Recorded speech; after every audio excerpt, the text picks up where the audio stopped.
ఇంజనీర్గాను పాలనాదక్షునిగా ఎంతో కీర్తిని సొంతం చేసుకున్నారు. ఇంజనీరింగ్ విభాగంలో 30 సంవత్సరాల పాటు అపారమైన సేవలందించి దేశ ప్రగతికి ఎంతగానో దోహదపడ్డ భారత తొలితరం ఇంజనీర్. ఆయన మార్గదర్శకత్వంలో రూపుదిద్దుకున్న నిర్మాణాలు నేటికీ చెక్కు చెదరలేదంటే అతిశయోక్తి కాదు. మూసీ నది వరద నివారణ, వైజాగ్ పోర్ట్ నిర్మాణం సహా పలు ప్రాజెక్టులు ఆయన మేధస్సుకు ప్రతీకగా నిలిచిన మచ్చుతునకలు. భారత జాతి గర్వించదగ్గ ముద్దుబిడ్డ మోక్షగుండం విశ్వేశ్వరయ్య.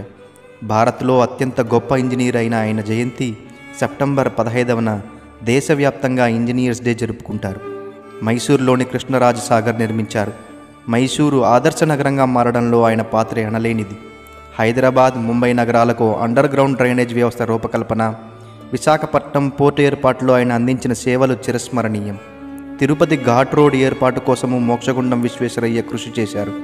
ఇంజనీర్గా, మైసూర్ దివాన్గా మోక్షగుండం విశ్వేశ్వరయ్య చేసిన సేవలకు గుర్తుగా భారత ప్రభుత్వం 1955లో ఆయనకు భారతరత్న పురస్కారాన్ని అందజేసింది.